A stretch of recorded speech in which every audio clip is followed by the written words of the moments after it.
Willis.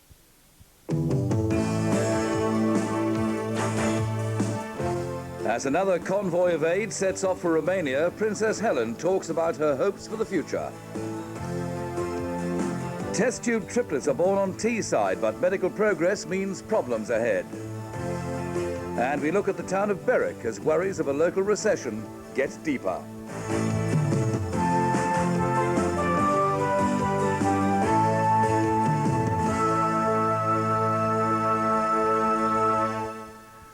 Good evening. A convoy of lorries has left the northeast today to help the people of Romania. The departure follows a successful appeal by Princess Helen of Romania, who lives in County Durham.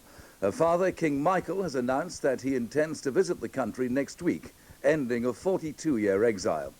So with Princess Helen due to accompany the convoy into Romania next week, father and daughter plan to meet there as a new future is considered for the country.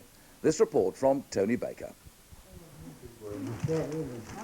The planning of King Michael's return has taken weeks, with the family building up to it by sending 2 of the 5 royal princesses into the country first, to coordinate international relief and to test reaction to their father's proposed homecoming. The announcement coincided with the departure of Princess Helen's Easter convoy from a factory on the Team Valley trading estate at Gateshead.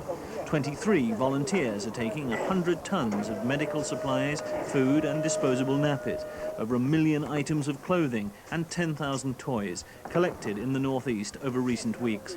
It's all been organised by Newcastle architect Harry Charrington. Well, some of the stuff is going to named individuals. Certain people in the northeast have had long-term contacts out there, and we're taking parcels of clothing and medicine to them.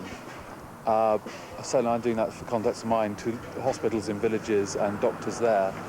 But most of it will be going through to Bucharest, to the Red Cross and one of the big hospitals there, who have been working with Cliff Allinson, who's the Northern Region Organiser of the Royal College of Nursing. And the reason we're doing that, rather than taking it directly to Children's Hospital, is that we've got to make sure it goes to the people who need it. A lot of the hospitals already have too much. How many tons of stuff? Princess Helen will join the convoy in Austria this Friday before travelling overland with it into Romania. It'll be her first visit, and she hopes to see her father in Romania, a country which she says now needs far more than even this generous charity. It's the people's inner soul that needs to be lifted up again. They've been crushed and squashed for so long that now they need to have their confidence and their psychological being pushed up a bit. Just as this convoy is about to leave, what is your feeling about the generosity of the people in the northeast who've enabled this to happen? Oh, it touches me very deeply. I'm tremendously grateful. And now that it's actually come, that it's going, it's really hit me how generous people have been. It's fantastic, and I'd just like to thank everybody very, very much from the bottom of my heart for what they've done. The convoy will take 5 days to reach Romania, bringing not only much-needed relief, but also fostering even stronger links between the country and the northeast. A woman has appeared before Derwentsside magistrates in County Durham, charged with murdering her common-law husband. 31-year-old Margaret Pearl Mackenzie is accused of killing Robert Butler, who was 39, at the home they shared in Surrey Crescent in the Moorside area of Consett. There was no application for bail, and Mackenzie was remanded in custody for a week. Northumbria police have released 3 men they were questioning about the murder of former Tyneside teacher Jack Royal. Mr. Royal was shot dead on his doorstep in Sunnyside 2 weeks ago. The police say no one has been charged. Press Offshore of Wallsend is to pay off 125 of the 1,000 workers on strike there. The standstill at the company's 4 yards follows the sacking of 6 shop stewards who were accused of gross misconduct. They had written to some Press Offshore customers claiming that previous recent walkouts at the yards were because of concerns over safety. A company spokesman said the redundancies followed the completion of a module for the North Sea gas field, but that the dispute was partly responsible as it had held up other work, which will now be completed offshore. More than 30 of the region's schools closed, and scores more were affected today by a day-long strike involving members of one of the teaching unions. The National Association of Schoolmasters and Union of Women Teachers said it regretted causing inconvenience to pupils, but its members insisted they were getting a raw deal from the government. North East teachers travelled to London this morning for a mass rally. Jacqueline France reports. Members of Britain's second-largest teaching union were protesting on several fronts, including a 7.3% pay rise, which they say is below the rate of inflation, conditions and hours of work and teacher shortages. They hope this show of feeling will persuade the government to listen to their case. We felt that we had to take this protest action because we had tried every other course of action possible.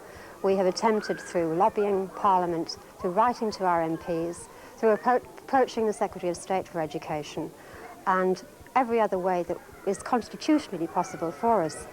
And we are hoping that on this occasion the government will listen to us and decide that we have a case. She says many teachers feel increasing administration and work to keep up with education reforms are leaving them less time in which to actually teach, and the government must listen if the reforms are to work. Teachers have always attempted to make things work. I think the Secretary of State has got to understand that it will not work unless he is prepared to listen to what teachers who are doing the job in the classrooms have to say. As they prepared to leave Newcastle for London, teachers were quite clear on their grievances. Just recently we held a survey of a group of our members and found that most of them are working well over 50 hours a week on school-related activities. And in 1990, that's a ridiculous amount of work to expect anyone to do. Will the government take any notice of today? Whether they do or they don't, I don't think that the chat should stop people taking part in legitimate protest and in a legitimate, peaceful demonstration. At one stage, it looked as though the North East contingent would have to miss the rally because their chartered train was held up with points and signalling problems, but it finally left 64 minutes late. The sinking of the motor vessel Marine, with the loss of all hands, 4 of them from Tyneside, has prompted an investigation into the way the Merchant Navy recruits crews. The Navy itself says it's desperately short of seamen. A careers conference is currently taking place in the region, during which it's hoped recruits will sign up. The shipping minister himself, who has resisted calls for a government inquiry into the Marine accident, was at the conference today. Training, or rather the lack of it, is central to the controversy surrounding the disappearance of the motor vessel Marine. 3 of the 6 crew on board the Bahamas-registered ship were untrained and unqualified. Shipping Minister Patrick McLaughlin watched these exercises, which have made South Tyneside College a specialist centre for marine education and training. He saw techniques used on modern merchant ships and offshore oil and gas installations. But this didn't alter his view that there should be no British inquiry into the Marine's disappearance, at least until after the Bahamian authorities complete their investigation. That inquiry is underway. I hope to have the report in the not-too-distant future. If there are any questions, or if it's not been as thorough as we think it should be, then obviously, as I said to answer to Neville Trotter last week in the House, in the German debate, then there is always the option open for us to ask for to order an investigation in this country. But do you think you can afford the time? Because time could be critical here. The same thing could happen again while you're waiting for the results of that inquiry. As far as the job centre and that recruitment is concerned, that is something which the Secretary of State for Employment is actually currently reviewing very seriously, and I hope its results will be known in a not-too-distant future. The college is hosting a 2-day careers conference with hundreds of jobs on offer. 20 companies, helped with government money, are sponsoring jobs for 600 cadets. Not all the jobs will be allocated in South Shields, but anyone with the right qualifications should find securing a place is plain sailing. There's renewed pressure in the case of Andrea Price, the red car woman who lost her baby 2 days ago after being jailed for a year at Teesside Crown Court. Marjorie Molam, the town's MP, is calling for the Home Office to let her stay in hospital, at least until the baby's funeral next week, and she also wants a full investigation. A Cleveland couple are suing South Tees Health Authority for over £500,000 after a medical blunder left their child with a mental age of 8 months. Clive and Karen Thompson's daughter, Suzanne, who's now 9, suffered brain damage at Middlesbrough General Hospital in 1981 after an operation for a bowel obstruction went wrong. The Health Authority admits liability, but disputes the amount of the claim for negligence. The hearing at Teesside Crown Court is expected to last 5 days. The chairman of the Arts Council, Peter Palumbo, has been touring the North East today, and the highlight of his visit comes tonight as he opens the region's newest theatre and arts centre. It's called The Maltings. It's at Berwick-upon-Tweed, and in many ways it's breaking new ground. We'll be seeing the maltings and hearing what Mr. Palumbo thinks about it in a few minutes. But first, we're looking at the town of Berwick itself, and perhaps surprising fears which are being expressed locally that it could soon slide into a deep economic decline. The borough of Berwick, running down the coast beyond sea houses, inland beyond Wooler and Cornhill-on-Tweed, is facing a tough future, partly because of its geography, partly because its population is less than 30,000, but mainly because of fundamental changes in its economic base. Tony Baker has been taking a closer look at the famous border town. Berwick-upon-Tweed, the border stronghold fought over by the English and Scots, changed hands no fewer than 14 times in its long and troubled history. It's no longer, of course, the strategic prize it once was. But despite outward appearances, this is a town which is vulnerable again. Berwick and places similar to Berwick will never have peaks and troughs that you do have in the city. We bumble along and make an honest penny. This is the first time in all the years that I've been in Berwick that I can actually see that we're going into a depression. And that is serious. The Chamber of Commerce sees a local economy at risk, and evidence of that every weekday morning at the town's railway station. Just after 7 o'clock, travellers are leaving for Edinburgh. At 7:21, the intercity going in the opposite direction. This train is heading for Newcastle and the south. There are the usual commuters aboard, and this is a growing trend. It's very convenient for travellers to have a mainline station here, but the local council remains concerned about Berwick becoming only a dormitory town. At least these commuters will return. Others have left for good. The drift of young people from Berwick still continues, particularly those who go to university. Many parents know that if their children get to 18 and go to university, chances are they will not return to the borough. They will find jobs elsewhere. It's sad that we haven't the type of work within the borough that would attract them back to the place. Keeping Berwick alive is the job of a local council determined to see prosperity continue. The council's chief executive, John Picking, is proud of the industry the town has attracted. I see that the industrial estate's a fair mix of agricultural merchants and suppliers, knitwear, we're just coming up to Pringles, the famous knitwear company, and then retailers in the motor trade, the Ford main dealer here. Does Berwick feel that it needs to attract more manufacturing industry, and if so, what kind of size of company are you looking to come into here? I think the answer is yes. We've had success in the retail side of shopping, and I think we now have to look to attracting a lot more industry, particularly smaller base, what are known as the sunrise industries. But there is something for very small people, say writing software or producing hardware in the computer world, where the sheer quality of life itself would be a very great attraction for them and their families. But Mr. Picking himself admits the industrial base has now changed. Jobs have gone in farming and fishing. There's a great reliance, perhaps an over-dependence on the service sector, including out-of-town hypermarkets. Marygate in the centre of Berwick is the barometer of the local economy. Over recent years, business has been booming. The big multiples fought to get premises here. There was a long waiting list. In such a climate, the Borough Council could afford to impose conditions on shopkeepers, reject the most garish signs, a policy welcomed by the town's civic society. The council are now applying for what's called Article 4 powers, which means that they'll have a good deal more power to tell people what they can, what they can't put up or demolish in the centre of Berwick, and we very much welcome that development. We have a conservation area which is of, I would say, international importance. We have very ancient monuments, a lot of listed buildings, and yes, as a planning authority, we have to be very sensitive to those very real planning considerations. But equally, we've got to let people live and work in 1990 in Berwick.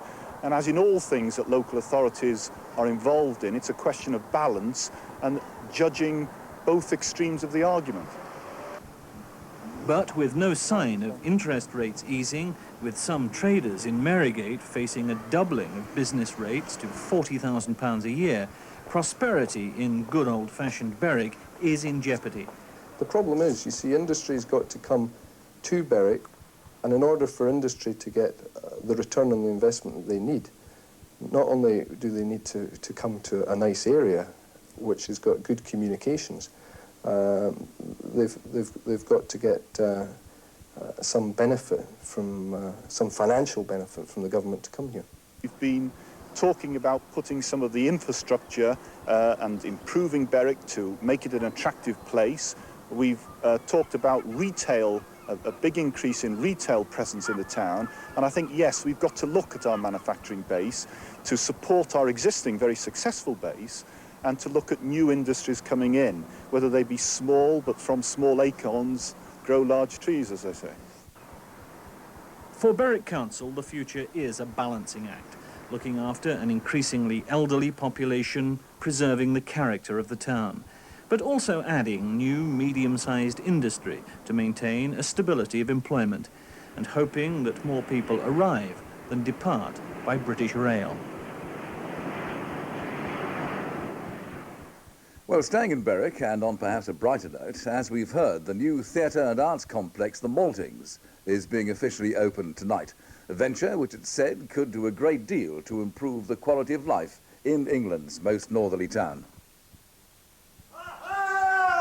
Hello there, suckers! Treat yourself,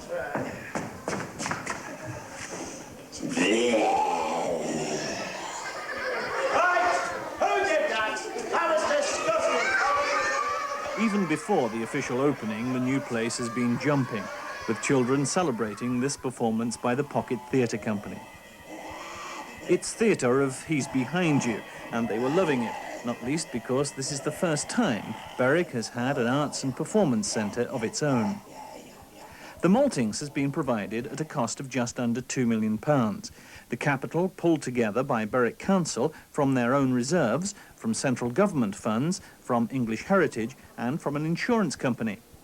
That came after a fire in 1984, which gutted the original Maltings building, a feature of the town for 300 years. What's arisen from the ashes is an inspiration for the mayor, Kate Robson. The Maltings, well, I am so pro the Maltings, and always have been. The best thing that happened to this town was the day the site became available. I remember it well, my car was burnt.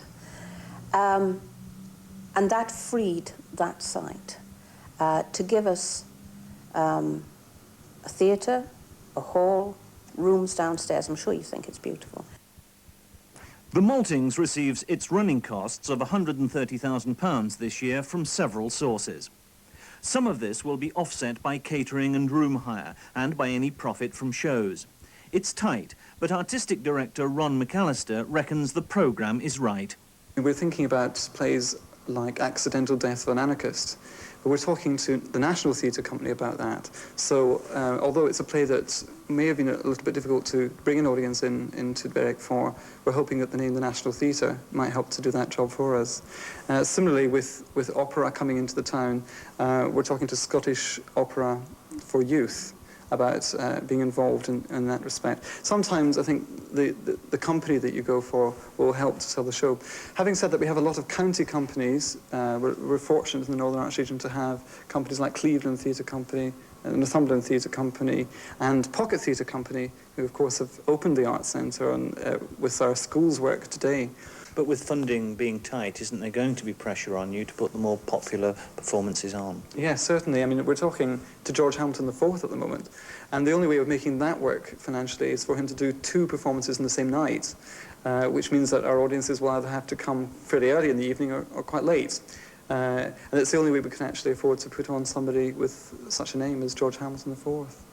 One of the first moves has been to offer a 2-month residency to the David Massingham Dance Company. That's costing £20,000, half paid for by Northern Arts, half by the Arts Council. The company will develop new work and tour from here, exactly the kind of innovation which the Arts Council chairman, Peter Palumbo, wants to see. It's always a wonderful sight to see something like this, much-needed facility, being open to the general public. It's one of a number of initiatives for the north of England, which I think there are 10 or 12 planned for the next 5 years. And I think it will not only bring a life and a vitality to the region, but it will enable the sort of work that we're going to see this evening by David Massingham to flourish in an absolutely appropriate environment. With bookings, it's a case of so far so good. 4 of the first shows have sold out, another 3 have very few tickets left. The long-term hope is that making the maltings a habit will make it a success. I wonder what it means. Oh, the boss has got that. Did you hear something? Yeah. Tony Baker and Berwick at the North's newest theatre. Well, football now, and it was a good night for the region last night. Newcastle's 3-1 win over Plymouth put them into 3rd place in Division 2, while Sunderland's 3-1 win at Sheffield United moved them into 5th position. Meanwhile, at Feethams, Darlington had a golden opportunity to go back into 1st place in the Vauxhall Conference, as they tried to win promotion back to the Football League. As it happened, the opposition, Macclesfield, proved tough opponents, as Steve Sutton reports. After Saturday's superb win over Barnet, Darlington in the white had an opportunity to go to the top of the conference against 3rd-placed Macclesfield last night. The sides have met 4 times this season and Darlington haven't lost. But the 4,500 crowd was silenced after 18 minutes. Elfyn Edwards was grateful for the home defence's error. 1-0, and that's how it remained until 5 minutes into the second half. Then it was Macclesfield's turn to be indecisive in defence. Andy Toman, a major influence in Darlington's midfield, held off the challenge to make the scores all square. Unfortunately, the moment was soured by an off-the-ball incident between Darlington's David Geddes and Macclesfield's Elfyn Edwards. The referee didn't see it, the linesman did, and Geddes was sent off. Edwards had taken an elbow in the face and needed treatment for a full 5 minutes before he was able to continue. 9 minutes later, Darlington should have sewn up what had been a difficult game. McJanet's hard, low cross found John Borthwick in the clear, but his shot hit the post. The final score, Darlington 1, Macclesfield 1. South Cleveland Hospital's special baby unit in Middlesbrough is celebrating the successful delivery of its first set of test tube triplets. They were born to a 30-year-old woman from Normanby last week. Nearly twice as many multiple births are taking place than a decade ago. It's all due to medical progress. But as David Morrison reports, it's also creating problems. Diane Hendy holds the tiny hand of her daughter, Rebecca, the smallest of the triplets who were delivered just 8 days ago. She weighed in at 1 pound 5 ounces, a whole pound lighter than her brother, Christopher. The third member of this tiny trio, Alexandra, weighed in at 2 pounds 4 ounces. All 3 are making excellent progress. The success of Mrs. Hendy's 4th attempt to have a family through artificial fertilization has overjoyed both her and her husband. Well, I'd already seen Alexandra in theatre for a second, but no, I was just overwhelmed in theatre, really. Didn't believe it for 1 minute, but I believe it now. But the increase in multiple births puts a strain on facilities, even those as up-to-date as the special baby unit at South Cleveland Hospital. 18 babies, most of them premature, are currently being cared for round the clock. The imminent arrival of triplets is a major emergency. Yes, it looked at one stage as though Diane might deliver on the Saturday afternoon, and at that time all our ventilators here were full, and I actually spent that afternoon ringing every special care unit in the north of England, trying to find a unit that would be able to take 3 very tiny babies at short notice. We were fortunate, in fact, that we were able to stave off her delivery until the Tuesday, and by that stage we were well able to cope here. Mrs. Hendy has already spent nearly 4 months in hospital. It'll be many more weeks yet before her 3 babies are strong enough to be taken home, but she's counting the days. And we wish the Hendy triplets well. John Clapham's here now with the weather forecast. Hello. We've got 1 or 2 showers around the region at the moment, wintry showers possibly at that, but they're dying out all the time. And if we look at the chart for tonight, you'll see that in fact it's going to be basically a dry night. A rather cold night, like the one just gone in actual fact. We'll see temperatures of -1, possibly even -2 in places. That's a cold 28 Fahrenheit. So frost throughout the region in the first half of the night. In the second half of the night, though, it'll tend to cloud over a wee bit, and that will pick the temperatures up a little bit. It'll stay dry. We should end the night just above freezing. Also, there'll be a bit of a freshening of the wind from the southwest in the late stages of the night.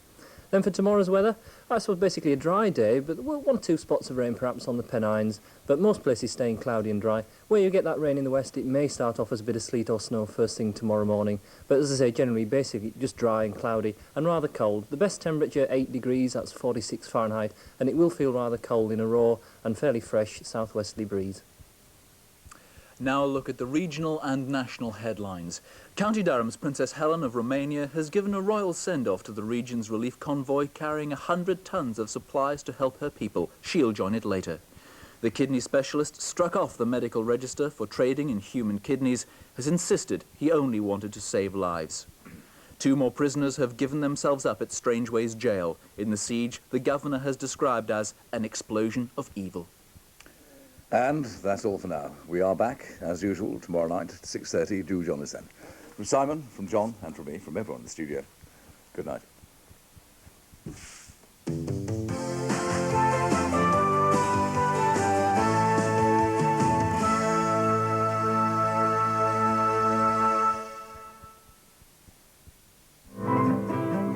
BBC1 this Wednesday evening, and Wogan's guests include Leslie Phillips and Marie Helvin. Then at 7:35... In Family Matters, how would you react if one of your children told you he was homosexual?